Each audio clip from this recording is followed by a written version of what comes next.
Bismillahirrahmanirrahim. Qala muallif rahimahullah taala wa nafa'ana bihi wa bi ulumi fid dharain amin.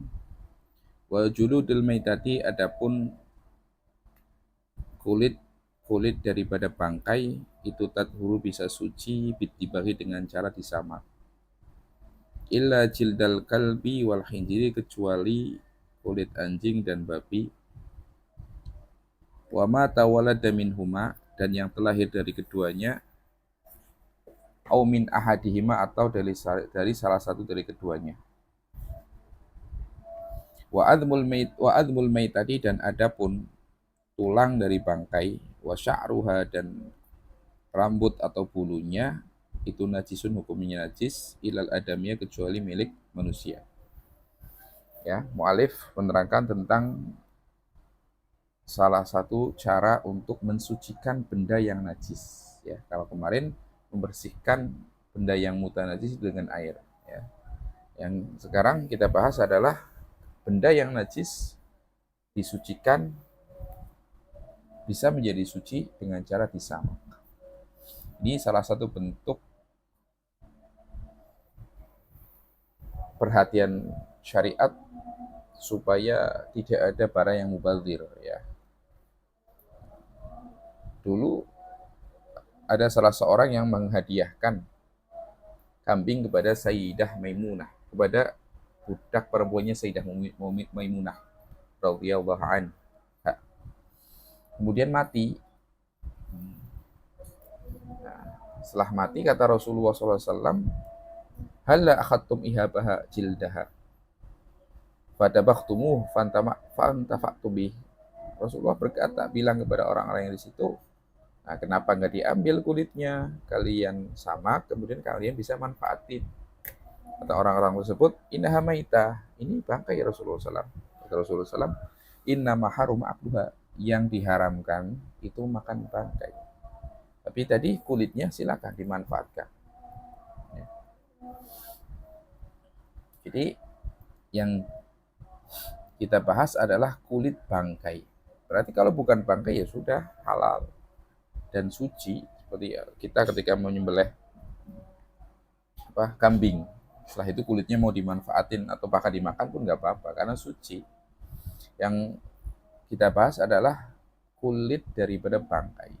Bangkai sendiri artinya berarti binatang yang hilang nyawanya tanpa disembelih secara syar'i. Ya. Meliputi beberapa binatang. Pertama, binatang yang mati sendiri. Yang kedua, binatang yang disembelih tapi tidak syar'i, tidak terpenuhi syarat-syaratnya. Ya, dengan yang nyembelih orang Majusi atau yang lainnya. Atau binatang disembelih secara syar'i, tapi binatangnya nggak boleh dimakan, seperti harimau. Nah, itu bangkai juga. Ya. Jadi kulit bangkai bisa suci satu dengan disamak. Nah, adapun cara menyamak, langkah pertama adalah dibersihkan dulu daging, darah yang ada di kulit tersebut. Begitu juga rambut-rambutnya, bulu-bulunya. Karena kalau masih ada itu bisa menyebabkan busuk ya. Dan juga tidak menjadi suci. Nah, kecuali bulu yang sedikit kata ulama. Kalau sedikit nggak apa-apa. Ma'fu. Ya. Setelah dibersihkan kemudian disamak dengan sesuatu yang sifatnya kelat. Baik itu yang benda itu suci seperti buah delima atau najis boleh seperti kotoran burung dara ya, atau jenis benda-benda yang lain, zat-zat yang lain yang penting tadi punya sifat membersihkan, mengeringkan ya, yang menjadikan kulit tersebut jadi kering kata Imam Nawawi rahimahullah, sehingga jadi awet ya. Setelah itu baru disiram dengan air yang suci mensucikan. Kalau sudah ya udah, berarti prosesnya sudah berhasil. Tadi pertama dibersihkan, yang kedua disamak, kemudian dicuci ya, 3 langkah tadi cara menyamak. Nah, tanda menyamaknya sudah berhasil adalah ketika dimasukkan ke air kulitnya nggak rusak, nggak busuk.